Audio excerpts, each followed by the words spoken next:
Et voilà les amis ce que l'on obtient après plusieurs rangs de ce point. Il est vraiment beau, ça fait comme des torsades, ça donne un petit côté texturé et surtout le point, on peut dire, il est quasiment réversible. Voilà ce qu'on obtient sur l'envers de notre point. Comment on fait pour terminer ce point? Donc vous faites une écharpe, un snood, une couverture et vous êtes arrivé au rang final. Comment on va faire? On va faire ce qu'on appelle rabattre les mailles. Ça normalement tout le monde connaît. Nous allons commencer comme ceci. On pique dans la première maille, hop, comme si on pique à l'endroit. Je vais essayer de mettre le petit zoom HD, veuillez ne pas quitter, voilà. On pique dans la première maille, maille lisière, on fait glisser. On pique dans la seconde, on réalise une maille endroit. Avec la pointe de l'aiguille gauche, je vais venir prendre la première maille qui est sur l'aiguille de droite et je vais venir la faire passer au-dessus de la maille présente sur l'aiguille. On recommence avec la maille suivante, on fait pareil, on la passe au-dessus. Sur la troisième maille endroit, on fait pareil. Et sur la quatrième aussi. Maintenant, nous arrivons sur les mailles envers. Vous pouvez le voir ici, ce sont des mailles envers. Nous allons venir passer le fil par devant et réaliser une maille envers. La procédure ne va pas changer. Avec la pointe de l'aiguille gauche, je vais venir chercher la première maille sur l'aiguille de droite et je passe au-dessus, comme ceci. Nous avons à nouveau une maille envers, donc on refait encore une maille envers. Avec la pointe de l'aiguille gauche, je vais saisir la première maille et je passe au-dessus.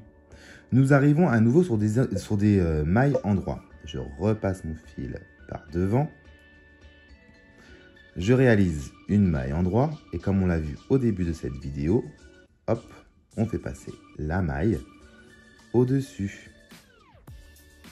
comme ceci. On recommence encore une fois. Hop, voilà. Encore une maille endroit. Et on fait la même chose. Il faut rester très souple. Hop, je vous invite des fois à tirer sur votre projet comme ça, hop, pour être sûr et certain que ça soit très souple. Maintenant, on arrive sur les mailles envers, on repasse le fil devant le projet, on réalise une maille envers. Avec la pointe de l'aiguille gauche, je viens saisir la première maille et je la passe au-dessus. Vu qu'il y en a une deuxième, je fais pareil. Voilà, pointe de l'aiguille, je prends la première maille, je la passe au-dessus. Maintenant, nous arrivons sur les mailles endroit. On reprend une maille endroit, pointe de l'aiguille gauche, on passe au-dessus. À nouveau une maille endroit, pointe de l'aiguille gauche, je passe au-dessus. On tire un petit peu dessus pour que ça soit souple. On fait à nouveau une maille endroit, on passe au-dessus. À nouveau une maille endroit, on passe au-dessus.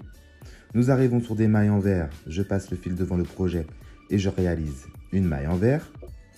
Pointe de l'aiguille gauche, je vais récupérer la première maille présente sur l'aiguille droite, je passe au-dessus la suivante. Je refais pareil, hop, une maille envers. Je prends, je pique et je passe au-dessus. Nous sommes sur des mailles endroit, donc je passe mon fil derrière et je réalise une maille endroit. Pointe de l'aiguille, on fait pareil. Hop, pointe, on récupère la maille, on passe au-dessus.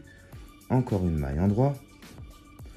On prend, on pique, on passe au-dessus. Encore une maille endroit. On prend, on pique, on passe au-dessus. Nous arrivons sur des mailles envers.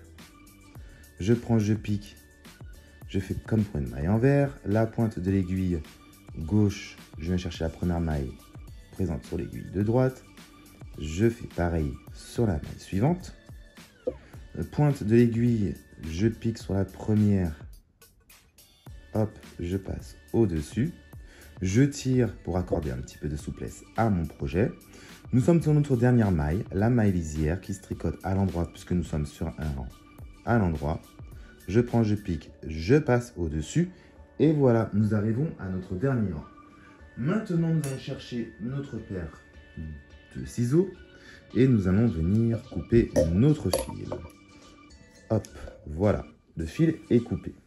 Je vais agrandir légèrement ma maille. Et je viens passer mon fil au travers cette boucle. Et je serre légèrement. Tadam! Et voilà les amis. Alors, plus les aiguilles sont fines, plus le point sera beau. Ça, il faut le savoir. Et si vous utilisez ça pour une écharpe, essayez de faire vraiment une belle largeur sur une belle longueur. Ça sera vraiment top. Si vous voulez mixer les couleurs, il n'y a pas de souci. C'est une très bonne idée. Par contre, on fera absolument sur une maille lisière.